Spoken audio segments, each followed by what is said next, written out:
Hi friends, good morning. Last year paper की series को आगे बढ़ाते हुए आज हम देखेंगे कनिष्क शायक 2021 में जो पेपर संपन्न हुआ था उसका हिंदी वाला भाग देखने वाले हैं। आज हम 31 अक्टूबर 2021 को जो कनिष्क शायक 746 पद वाला जो पेपर हुआ था उसको आज करेंगे हम। देखिए फ्रेंड्स, आज हिंदी वाला पोर्शन हम पूरा कर लेंगे, तो आप लोग बोर मत होना, थोड़ी वीडियो लंबी हो सकती है। देखिए कुछ फ्रेंड्स का बोलना था कि जो लास्ट ईयर पेपर हैं इनके सेगमेंट को एक बार में ही पूरा करा दीजिए, तो आज मैंने वही प्रयास किया है। छोटे वाले वीडियो तो जैसे मैं डाल रहा था वो तो आते ही रहेंगे, आप लोग फिक्र मत करना, पेशेंस बनाए रखना।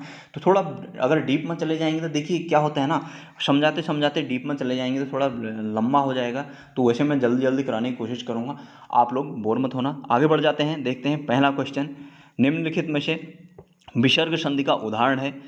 तो देखिए ये तो सिंपल सा है। विसर्ग संधि का, विसर्ग का मतलब क्या होता है ना, पहले हम समझेंगे। विसर्ग ये होता है, ये अह की मात्रा होती है ना पीछे, ये दो डॉट वाला, इसी को विसर्ग बोलते हैं। देखिए संधि की बात करें तो हम संधि तीन प्रकार की होती है हमारी, स्वर संधि, व्यंजन संधि और विसर्ग संधि। फिर स्वर संधि भी हमारी 5 प्रकार की होती है, दीर्घ, गुण, वृद्धि, यण, आयादि। देखिए यूके के सिलेबस में तो उसने संधि को मतलब स्वर संधि को ही दिया है, उसमें भी उसके 4 ही भाग दिए हैं उसने, दीर्घ, गुण, वृद्धि, यण।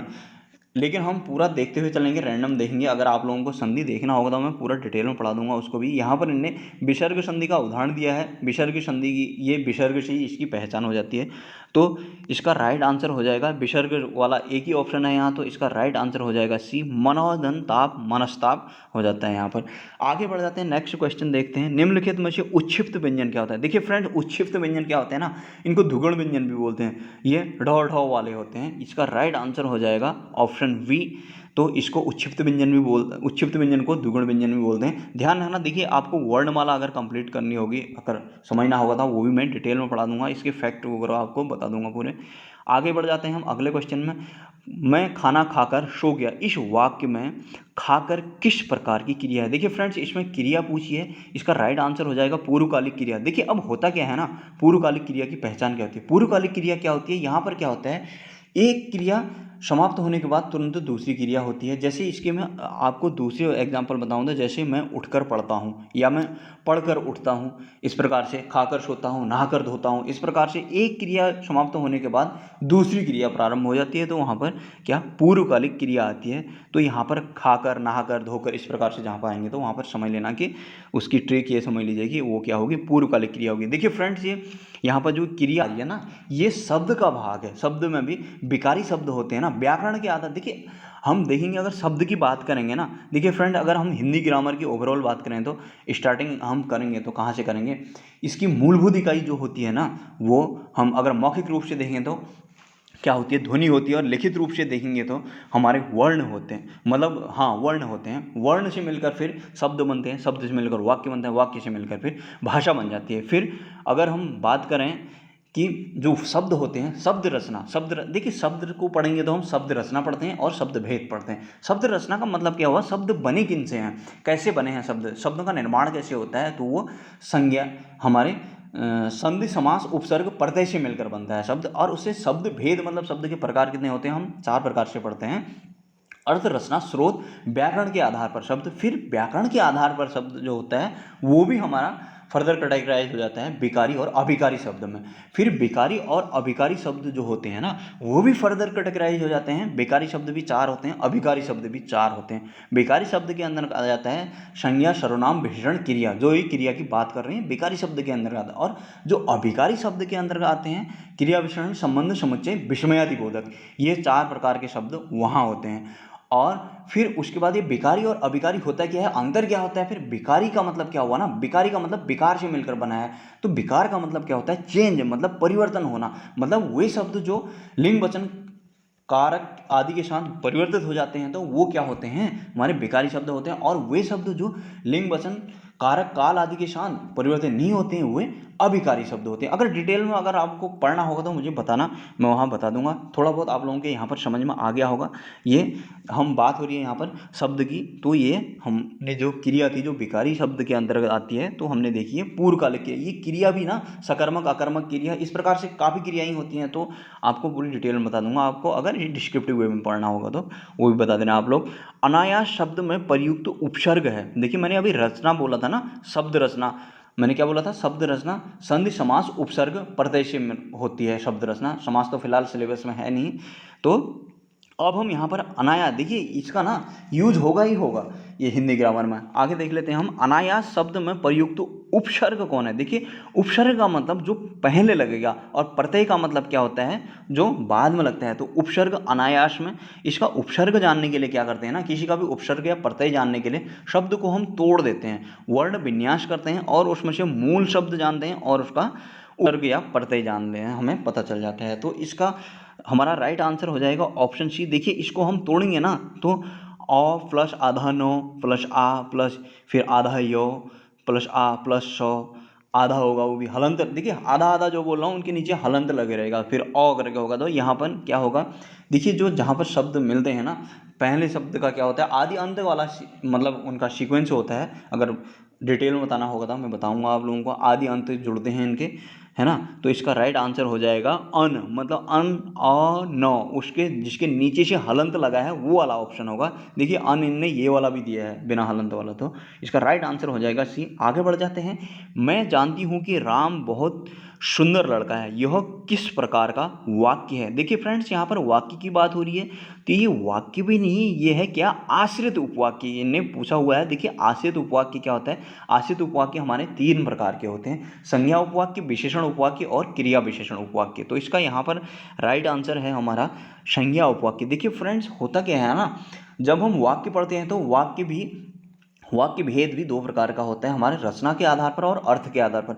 अर्थ के आधार पर 8 प्रकार के होते हैं वाक्य, और रचना के आधार पर 3 प्रकार के होते हैं, सरल, संयुक्त और मिश्रित वाक्य। अब मिश्रित वाक्य का भी ना, मिश्रित वाक्य क्या होता है, प्रधान उपवाक्य और आश्रित उपवाक्य से मिलकर बने रहता है। फिर ये जो आश्रित उपवाक्य है ये भी फर्दर 3 कैटेगरीज में कैटेगराइज हो जाता है। इसमें संज्ञा उपवाक्य, विशेषण उपवाक्य और क्रिया विशेषण उपवाक्य हो जाता है। तो यहाँ पर जो ऑप्शन है ना, ये संज्ञा उपवाक्य दिया हुआ है। अब इसमें इनकी पहचान क्या होती है संज्ञा उपवाक्य की, अगर आपको मैं शॉर्टकट ट्रिक बताऊं तो ये इसमें जो की लगा है ना, इससे इसकी पहचान की जाती है। अगर ये होता क्या है संज्ञा उपवाक्य, इसकी बात करें तो ये ऐसा उपवाक्य होता है जो प्रधान उपवाक्य के किसी संज्ञा के स्थान पर उपयोग हो रहा होता है, तो उसको ही क्या बोलते हैं, हम संज्ञा उपवाक्य बोलते हैं। अगर ऐसे समझ में नहीं आ रहा तो आप इसकी ट्रिक देख लीजिए कि इसमें की जिसमें लगे रहेगा वो संज्ञा उपवाक्य होगा। देखिए 95% में तो ये मतलब ये तुक्का हमारा फिट हो ही जाता है, मतलब ये ट्रिक बोल लीजिए, तुक्का बोल लीजिए, मतलब ये ट्रिक फिट हो ही जाती है 95% 97% तक ये फिट हो ही जाती है।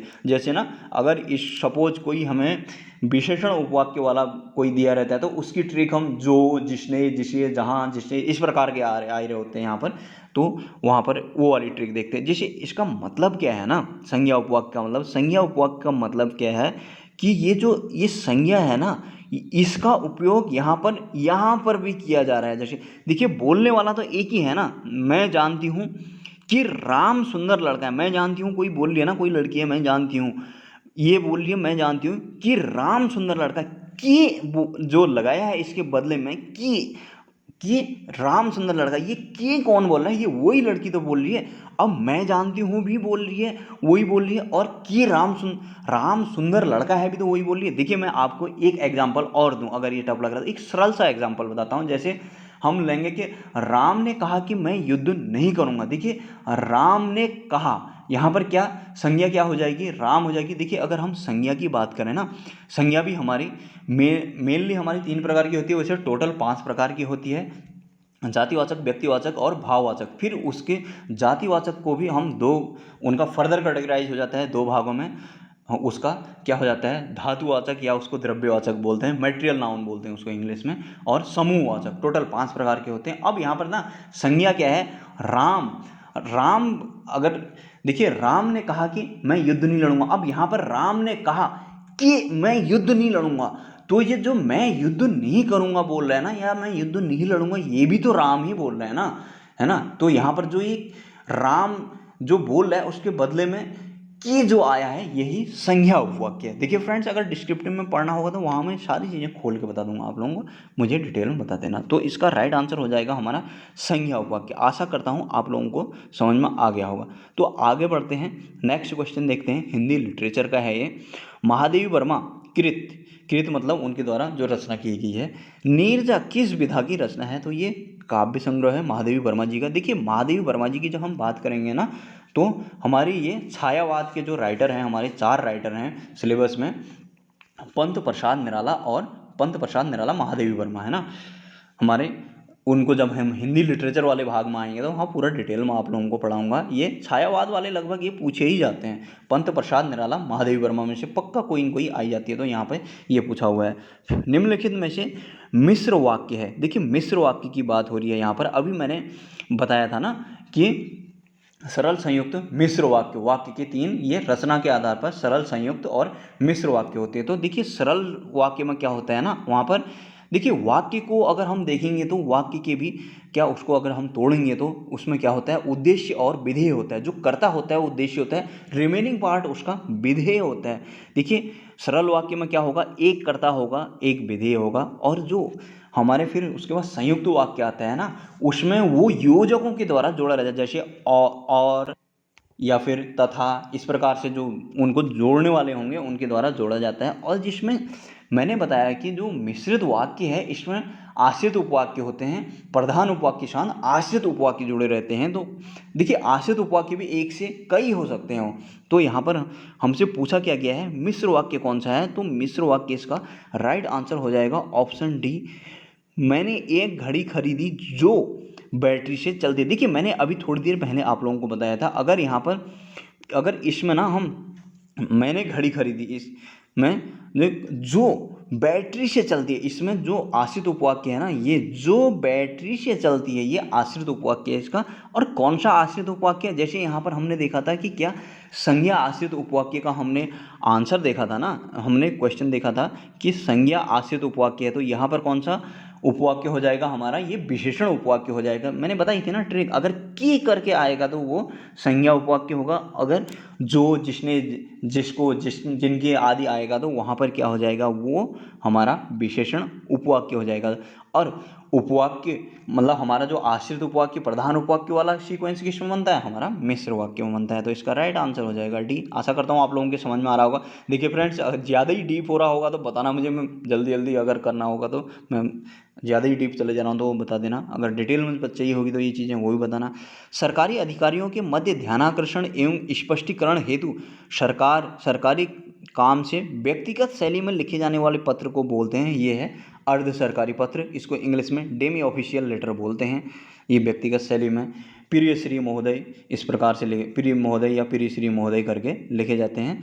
जो फॉर्मल लेटर होते हैं उनमें नहीं तो सीधे सीधे लिखा जाता है। जो शासकीय पत्र होते हैं उनमें ये व्यक्तिगत शैली का प्रयोग नहीं किया जाता है, और व्यक्तिगत शैली का प्रयोग किसमें किया जाता है, अर्धशासकीय पत्र में। निम्नलिखित में से शुद्ध वाक्य है, अब इसमें से देख लेते हैं। उसने पुरस्कार का तिरस्कार कर दिया, उसने पुरस्कार का अनादर कर दिया, उसने पुरस्कार का अवमानना, उसने, इसका ऑप्शन हो जाएगा ए, उसने पुरस्कार का तिरस्कार कर दिया। क्रीड़ा शब्द का तद्भव है देखिए तद्भव तत्सम में पूछे हैं तो इसका राइट आंसर हो जाएगा हमारा क्रीड़ा, है ना। क्रीड़ा मतलब खेलना होता है। हाँ, नेक्स्ट क्वेश्चन देख लेते हैं। पर्णकुटी का विलोम क्या होता है। देखिए पर्णकुटी का मतलब क्या होता है ना, इसका अर्थ क्या होता है। देखिए पहले इसका अर्थ जानेंगे तभी हमें विलोम क्या होता है पता चलेगा। पर्णकुटी का मतलब होता है घास फूस की जो झोपड़ी होती है, तो इसका राइट आंसर हो जाएगा हमारा प्रासाद। अब प्रासाद का मतलब क्या होता है कि जो भवन होता है, राजभवन होता है, जो उसकी बात हो रही है ये प्रासाद का मतलब। निम्न में से हिंदी की महाप्राण ध्वनियाँ हैं। देखिए महाप्राण का और अल्प प्राण की हम बात करेंगे वर्णमाला में ना, तो अगर वर्णमाला डिटेल में चाहिए होगी तो बताना आप लोग। देखिए वर्णमाला जो है, वर्णमाला को देखेंगे तो मतलब यहाँ पर हमें महाप्राण पूछा है, अल्प प्राण और महाप्राण। देखिए अल्प प्राण में क्या होता है ना, देखिए जो स्पर्श व्यंजन होते हैं हमारे कचट त पौ वाले 25 जो होते हैं, क वाली सीरीज में 5 होंगे, ख वाली में 5 होंगे, उसमें मतलब कचट त पौ 5 में 5 5 करें, 5 5 25 होते हैं। फिर ऐसे हम 1 2 1 2 3 4 करके उनके ऊपर से लिख देते हैं अपनी सुविधा के लिए। तो उसमें जो 1 3 5 वाले होते हैं ना वो अल्पप्राण होते हैं, और 2 4 वाले महाप्राण ध्वनियाँ होती हैं। तो ये ख और ग, देखिए क ख दूसरे नंबर में आ रहा है, फिर ग घ फिर चौथे में आ रहा है। जो 2 4 वाले जो होंगे वो हमारे क्या होते हैं, महाप्राण ध्वनियाँ होती हैं। डिटेल में चाहिए होगा इसको भी मैं डिटेल में ले आऊँगा, फिक्र ना करें आप लोग। तो इसका राइट आंसर हो जाएगा हमारा ख और घ ऑप्शन ए। मीरा भाई की मूलतः भाषा थी। देखिए इसकी इसका राइट आंसर है राजस्थानी, क्योंकि ये राजस्थानी राजघराने से थी ना, तो इनकी मूल तो भाषा राजस्थानी मानी जाएगी यहाँ पर, है ना। क्योंकि देखिए इसमें कन्फ्यूजन हो जाता है ब्रज भाषा में, क्योंकि उनने फिर कृष्ण भक्ति शाखा में वो प्रबल थी, मतलब कृष्ण भक्ति शाखा में लीन थी और डूब गई थी, तो इसलिए इसमें कन्फ्यूजन ब्रज भाषा के लिए भी हो जाता है ना। तो इसका राइट आंसर हमारा राजस्थानी है। राका का पर्यायवाची शब्द है, राका का पर्यायवाची शब्द है फ्रेंड्स यहाँ पर रात से मतलब है राका का मतलब, तो इसका राइट आंसर हो जाएगा हमारा ऑप्शन बी रजनी। देखिए राका पति होता ना तो यहाँ पर चंद्रमा हो जाता है, इसमें कन्फ्यूज मत होना क्योंकि इसमें कन्फ्यूजन हो जाता है। राका का मतलब होता है रात, राका पति मतलब रात का पति है जो उसको चंद्रमा को बोलते हैं, तो इसका राइट आंसर हो जाएगा राका का मतलब रजनी, रात को बोलते हैं ना, ऑप्शन बी हो जाएगा इसका रजनी, रजनी को ही रात बोलते हैं। वर्णातीत शब्द का अर्थ है, वर्णातीत शब्द का अर्थ मतलब वर्णातीत मतलब वर्ण से अतीत, है ना, तो वर्ण से परे इसका राइट आंसर हो जाएगा ऑप्शन डी वर्ण से परे। नेक्स्ट क्वेश्चन और देखते हैं, जिनके पास कुछ भी न हो उसे बोलते हैं अकिंचन, है ना, इसका राइट आंसर सी हो जाएगा, जिनके पास कुछ ना हो उनसे बोलते हैं अकिंचन। देखिए फ्रेंड्स इसमें 4 क्वेश्चन और बचे हैं, उनको भी देख लेते हैं, फिर हमारा हिंदी वाला भाग पूरा हो जाएगा। इनको देख लेते हैं, हमारा हिंदी वाला इसका भाग है जो 8 बार 9 त्योहार लोकोक्ति का अर्थ है, इसका ऑप्शन बी है। मौज मस्ती का जीवन है, ये लोकोक्ति का अर्थ है। निम्न शब्दों में से विशेषण है, देखिए विशेषण मैंने अभी बताया ना, विकारी शब्द होते हैं जो हमारे संज्ञा सर्वनाम विशेषण क्रिया, तो विशेषण का मतलब क्या होता है ना, जो संज्ञा या सर्वनाम की विशेषता बता रहा होता है उसे विशेषण बोलते हैं। देखिए विकारी शब्द हमारे 4 प्रकार के होते हैं, संज्ञा सर्वनाम विशेषण क्रिया। और संज्ञा का क्या होता है, किसी का नाम, देखिए किसी वस्तु स्थान या किसी जगहों का नाम जो होता है वो संज्ञा होता है, उसी का नाम ही संज्ञा। जैसे रमेश, सोहन, मोहन, गीता, हिमालय, इस प्रकार से हम जो बोलेंगे किसी का नाम लेंगे, किसी जगह वगैरह का नाम, तो वो संज्ञा होती है। फिर इसका सर्वनाम क्या होता है ना, उसके बदले जो प्रयोग किए जाते हैं। देखिए जैसे मैं बोलूँगा ना राम जाता है, तो अगर मैं राम की जगह वह जाता है बोलूँगा तो जो राम की जगह मैंने वह लिया वो सर्वनाम हो गया। अब फिर राम की अगर कोई विशेषता बोल देंगे ना तो वहाँ पर क्या हो जाएगा, वो विशेषण हो जाएगा। जैसे राम मौन रहता हो जाएगा, तो राम की विशेषता क्या है, वो मौन रहने की उसकी विशेषता है, तो वहाँ पर क्या विशेषण हो जाएगा। तो इसका राइट आंसर हमारा बी हो जाएगा मौन, क्योंकि उसकी विशेषता बता रहा है। नेक्स्ट देखते हैं, निम्नलिखित में से कौन सा शब्द देशज है। देखिए ये शब्द के अंतर्गत ही हमारे ना ये देशज शब्द भी आता है एक, हम देखेंगे तद्भव तत्सम देशज विदेशज, है ना, शंकर शब्द भी आता है। वैसे 4 प्रकार से ही लेते हैं हम, है ना, उत्पत्ति के आधार पर शब्द हम जब पढ़ते हैं। देखिए मैंने बताया था कि शब्द के 4 भेद होते हैं, अर्थ, रचना, स्रोत, व्याकरण। स्रोत या उत्पत्ति के आधार पर भी बोलते हैं उसको, जो स्रोत के आधार पर या उत्पत्ति के आधार पर भी हमारे 4 शब्द होते हैं, तत्सम, तद्भव, देशज, विदेशज। इसमें संकर शब्द भी होता है लेकिन इसमें काउंट नहीं किया जाता है, लेकिन वहाँ से भी क्वेश्चन बनते हैं, वैसे इनको माना चाह जाता है लेकिन उसमें संकर शब्द भी होता है। अब उन्हीं में से ये जो देशज शब्द है ना उसको पूछा गया है यहाँ पर, तो इसका राइट आंसर हो जाएगा हमारा लोटा। देखिए देशज का मतलब क्या हुआ ना, देशज का मतलब अगर देशज को हम तोड़ेंगे तो देश प्लस जौ से बनाया। ये देश मतलब जौ, जौ का मतलब क्या होता है, जन्मा हुआ। देखिए देश प्लस जौ से मिलकर बना होता है ये। अब यहाँ पर जौ का मतलब क्या है, ये जो जन्मा हुआ, जो देश से जन्मा हुआ, मतलब जो लोकल है, जो यहीं देसी भाषा का है, तो उसको क्या बोलते हैं, देशज। तो ये क्या है, लोटा, इसका राइट आंसर हो जाएगा। देखिए नेक्स्ट क्वेश्चन देख लेते हैं, और आज का संभवतः लास्ट क्वेश्चन है, पूर्वी हिंदी की बोलियां हैं। देखिए फ्रेंड्स इसका राइट आंसर होगा अवधि बघेली छत्तीसगढ़ी, इसका राइट आंसर हो जाएगा। देखिए भोजपुरी मगही मैथिली ये है बिहारी हिंदी का, और जयपुरी मारवाड़ी मेवाड़ी ये है हमारी राजस्थानी हिंदी का। तो इसका राइट आंसर हो जाएगा हमारा ऑप्शन ए अवधि बघेली छत्तीसगढ़ी, है ना। अगर इधर पश्चिमी हिंदी की बात करेंगे तो खड़ी बोली, बांगरू, हरियाणवी इस प्रकार से आ जाती हैं, है ना। इनको भी मैं हिंदी की बोलियां भी पूरी डिटेल में आप लोगों को बता दूंगा। तो फ्रेंड्स आपको वीडियो कैसा लगा, लंबा वाला वीडियो मुझे ज़रूर बताना। अगर इसी प्रकार से आपको लंबी वीडियो चाहिए होंगी तो आप मुझे बताना, है ना, मैं वीडियो बनाते रहूँगा। अगर वीडियो से आप लोगों को थोड़ा भी लाभ होता है, थोड़ा भी फ़ायदा होता है, तो प्लीज़ वीडियो को लाइक शेयर सब्सक्राइब कीजिए और वीडियो को आगे बढ़ाइए। और एक बात मत भूलना कि मैं वो छोटी वीडियो भी लाते रहूँगा, आप लोग पैनिक मत होना, और ये भी लाते रहूँगा। तो चलिए फ्रेंड्स इतना ही करते हैं आज, तब तक के लिए बाय बाय।